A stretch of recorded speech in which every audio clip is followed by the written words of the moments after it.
India team Bumrah மட்டும் வச்சுக்கிட்டு எத்தனை நாள் தான் ஒப்பேத்த போறீங்க? இன்னைக்கு எடுத்த 3 விக்கெட்டும் பார்த்தீங்கன்னா அவர் தான் எடுத்திருந்தாரு. செலக்ஷன் இதெல்லாம் நம்ம வந்து சொல்லியே பார்த்தீங்கன்னா நம்ம அழுத்து போயிட்டோம் அப்படின்னு தான் சொல்லணும். ஃபர்ஸ்ட் செஷன்ல சூப்பராகவே விளையாண்டாங்க இந்தியா. என்னடா செம்மையா கலக்குறாங்களா அப்படின்னு சொன்னா அடுத்தடுத்து சோக் ஆகுறாங்க பாரு. 430லேருந்து 471க்கு பார்த்தீங்கன்னா 7 விக்கெட் பிடுங்கிட்டு போயிருச்சு. இன்னைக்கு மேட்ச் நடந்த இன்ட்ரெஸ்டிங்கான விஷயம் எல்லாத்தையுமே நம்ம ஃபுல்லாகவே பார்த்துடலாம். ஹாய் மக்களே, நான் உங்க ஷாம். நிறைய பேர் வீடியோ பார்க்குறீங்க, நான் லைக் அண்ட் சப்ஸ்கிரைப் பண்ணா பார்க்குறீங்க. லைக் பண்ணிட்டு பார்த்தீங்கன்னா ரொம்பவே சந்தோஷமா இருக்கும். இங்கிலாந்து வந்து டூர் போயிருக்காங்க. இந்தியா டீம் வந்து சூப்பராகவே விளையாண்டு இருந்தாங்க. ஃபர்ஸ்ட் நாள் வந்து செம்மையாகவே அமைஞ்சிச்சு. 3 பேர் 100 போட்டதை வந்து நம்ம பார்த்துருந்தோம் அப்படின்னே சொல்லலாம். இன்னைக்கு ஃபர்ஸ்ட் ஹாஃப் பொறுத்தளவு அவ்வளோ சூப்பராக இருந்துச்சு. இவர் டைவ் அடிக்க பார்த்தீங்கன்னா ஒரே கூத்தா இருக்கு அப்படின்ற மாதிரி தான் இருக்கு. அவ்வளோ செம்மையாக பண்ணாங்க. அதுக்கப்புறமேட்டு லஞ்சுக்கு அப்புறமேட்டு ஒரு பிடிங்கிட்டு போச்சு பாரு விக்கெட்டு.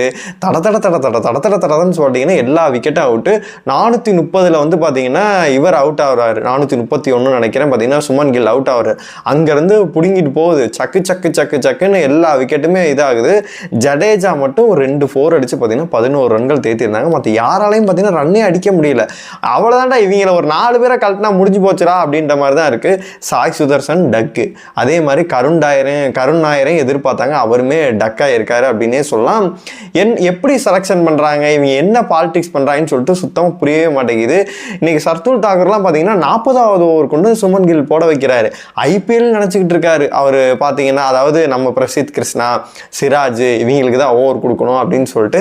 ஜடேஜா பொறுத்தளவு நம்மளுக்கு சிஎஸ்கேல இருக்கும்போதே சொல்லுவோம் அவர் வந்து ஃபார்ம் அவுட் ஆகிட்டாரு. அந்தளவு ஃபார்ம் கிடையாது. அதெல்லாம் ஆல்ரவுண்டர் பர்ஃபார்மன்ஸ் எல்லாம் கொடுக்க முடியாது, இன்னும் நம்ப முடியாதுன்னு சொல்லிட்டு.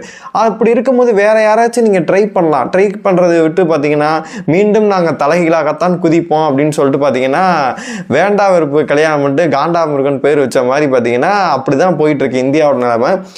பூம்ரா மட்டும் எவ்வளோ ஓவர் போட்டுருவார்? 500 ஓவர் போட முடியுமா? எத்தனை நாளைக்கு உங்களுக்கு பூம்ரா மட்டும் காப்பாற்றுவார் அப்படின்னு சொல்லிட்டு எனக்கு தெரியவே இல்லை அப்படின்னு தான் சொல்லணும். இன்னைக்கு வந்து சுமன் கில் பார்க்கும்போது ஒரு 147 ரன்கள் அடிச்சு பார்த்தீங்கன்னா அவுட் ஆயிட்டாரு. ஒரு நல்ல ரன் அடிப்பார் அப்படின்னு சொல்லிட்டு நம்ம எதிர்பார்த்தோம். பார்த்தீங்கன்னா பட்டுன்னு வந்து அவுட் ஆயிட்டாரு. அதாவது 2002க்கு அப்புறமேட்டு இப்போதான் வந்து இந்திய அணியில் 3 பேட்ஸ்மேன் வந்து தொடர்ந்து 100 போடுறது அப்படின்னு சொல்கிறாங்க. எப்போ இமாலய இலக்கு அப்படின்னே சொல்லலாம். அப்புறமேட்டு ரிஷப் பண்ணிட்டு கொஞ்சம் பொறுமையாரெல்லாம் பார்த்தீங்கன்னா காட்டு சுற்றிக்கிட்டு இருந்தார். பார்த்தீங்கன்னா இன்னைக்கு ஒரு பூகம்பம் கிளம்புது அப்படின்னு சொல்லிட்டு இருந்தார். அவரும் பார்த்தீங்கன்னா ஒரு 144 ரன்னு அந்த மாதிரிலாம் போவார். 150 அடிப்பார் அப்படின்னு பார்த்தா அவர் ஒரு 134க்கு பார்த்தீங்கன்னா அவுட் ஆகிட்டார். 6ல் தான் பார்த்தீங்கன்னா அவர் வந்து 100 போட்டார். தலைகீழாக குதிச்சு என்ன குட்டிக்காரனெல்லாம் போட்டுக்கிட்டு இருந்தார். என்னென்ன வித்தையா காட்டுறா, இங்கிட்டு படுத்துக்கிட்டு அடிக்கிற, குட்டிக்காரன் அடிக்கிற, ஒத்த கையில் அடிக்கிற, என்னென்ன வித்தை காட்டணுமோ சர்க்கஸ் வித்தையெல்லாம் காட்டிக்கிட்டு இருந்தாரு. அப்புறமேட்டு எல்லாம் சோக்க ஆரம்பிச்சாங்க. பார்த்தீங்கன்னா எல்லாருமே அவுட் ஆகிட்டாங்க.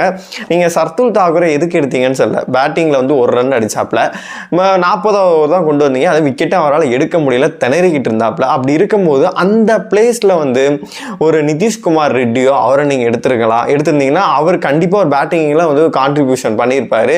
ஒரு ருத்ராஜ் எடுத்திருந்தீங்க அப்படின்னா ஒரு சாய் சுதர்சன் போல அவர் நல்ல கான்ட்ரிபியூட் பண்ணியிருப்பாரு. இல்லை ஸ்ட்ரே சேர் எடுத்துருந்துருக்கலாம்.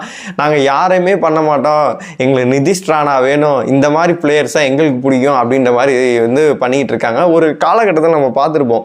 டெஸ்ட்டில் வந்து எல்லா விக்கெட்டுமே பார்த்தீங்கன்னா சமி எடுப்பார். என்ன 10 விக்கெட் எடுக்கிறான், இல்லை 8 விக்கெட் எடுக்கிறான், சமின்னு இருக்கும். அந்த மாதிரி பூம்ரா தவிர மற்ற யாருமே அந்த பவுன்ஸ் வர மாட்டேங்குது. எந்தாச்சும் ஒரு பாலை ட்ரை பண்ணுங்க அப்படின்னா பிரசித் கிருஷ்ணாலாம் பார்த்தீங்கன்னா நல்லா ஐபிஎல்ல பண்ணார். அதை வச்சுட்டு இங்கே வந்து விளையாடுறாரு. பார்த்தீங்கன்னா நல்லா பண்ணுவார்னு சொல்லிட்டு எதிர்பார்த்தா அவர் 10 ஓவர் கிட்ட தான் போட்டாரு. 50-55 ரன் பார்த்தீங்கன்னா கொடுக்குறாரு. ஒன்றும் சொல்றதுக்கு இல்லை அப்படின்னு தான் சொல்லணும். ஸ்கோர் கார்டு நிலைமையை வந்து எப்படி இருக்கு அப்படின்னு சொல்லிட்டு நம்ம பார்ப்போம். இப்போதைக்கு நம்ம பார்த்தோம் அப்படின்னா 209 ரன்களுக்கு வந்து பார்த்தீங்கன்னா 3 விக்கெட்டை வந்து இங்கிலாந்து வந்து இழந்திருக்காங்க. 262 ரன் பார்த்தீங்கன்னா கொஞ்சம் பின்தங்கி இருக்காங்க அப்படின்னே சொல்ல. நான் கூட சோக் ஆயிடுவாங்கன்னு நினைச்சேன். இன்னைக்கு இந்தியா வந்து சரி 471 அடிச்சாங்க, இதுக்கப்புறம் டயர்டாக இருப்பாங்க. நம்மளுக்கு மைண்ட் செட் அதானே, நம்ம இந்தியாவுக்கு தானே சப்போர்ட் பண்ணணும். பார்த்தீங்கன்னா டயர்டாக ஆயிடுவாங்க, இன்னைக்கு ஃபுல்லாக காலிடியோ அப்படின்ற மாதிரி தான் எனக்குமே பர்சனலாகவே தோணுச்சு. இவர் வந்து காலி வந்தோடனே பார்த்தீங்கன்னா அவுட் ஆகி என்னடா காலியாட்டம் ஆடுவார்னு பார்த்தா வந்தோடனே அவுட் ஆகுறாரு அப்படின்னு சொல்லிட்டு பார்த்தீங்கன்னா பார்த்தீங்கன்னா எடுத்தோடனே விக்கெட்டை வந்து பும்ரா வந்து எடுத்துட்டாரு. அங்கேருந்து ஒரு ஏதாச்சும் ஒரு பவுலர் வந்து அவருக்கு ஒரு ஹெல்ப்பாக ஏதாச்சும் பண்ணியிருக்கணும். பார்த்தீங்கன்னா யாருமே பண்ணவே இல்லை. அவர் பென் டக்கெட்டும் பார்த்தீங்கன்னா ஓலி போப்பும் சேர்ந்து பார்த்தீங்கன்னா அவங்க ஒரு ருத்ர தாண்டவாடி பார்த்தீங்கன்னா செகண்ட் விக்கெட் பார்ட்னர்ஷிப்க்கு வந்து 122 ரன்கள் வந்து தேத்திட்டாங்க. அதுக்கப்புறம் திரும்பி பும்ராவை கொண்டு வந்து பார்த்தீங்கன்னா அவர் போல்டு கலந்து அவர் விக்கெட் ஆகுது. அதுக்கப்புறமேட்டு பார்த்தீங்கன்னா திரும்பி ஒரு பார்ட்னர்ஷிப் வந்து பில்ட் ஆகுது. பார்த்தீங்கன்னா ஜோ ரூட் இன்னுமே இளமையாக ஆடிக்கிட்டு இருக்காரு. அவரும் போப்பும் சேர்ந்து பார்த்தீங்கன்னா சூப்பராக விளையாண்டுட்டு இருக்காங்க. இந்த சைடு இவர் வந்து நல்ல ரன் அடிக்கிறாரு.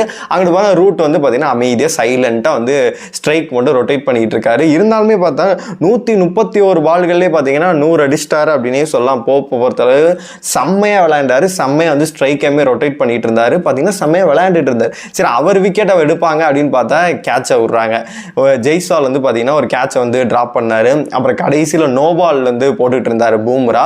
அவர் அதிக நோபால் போடுவார். இருந்தாலுமே பார்த்தீங்கன்னா டக்குன்னு விக்கெட்டுகளை வந்து பட்டுன்னு எடுத்துருவார். பார்த்தீங்கன்னா அந்த இது வந்து ஹாரி ப்ரூக் அவுட் ஆக வேண்டியது. அப்படி இருந்தால் இன்னும் கொஞ்சம் வந்து இந்தியா உள்ளே வந்திருக்கலாம். இன்னைக்கு செஷன் ஃபுல்லாகவே இன்னைக்கு டே ஃபுல்லாகவே இங்கிலாண்டோட நாளாக தான் இருந்துச்சு.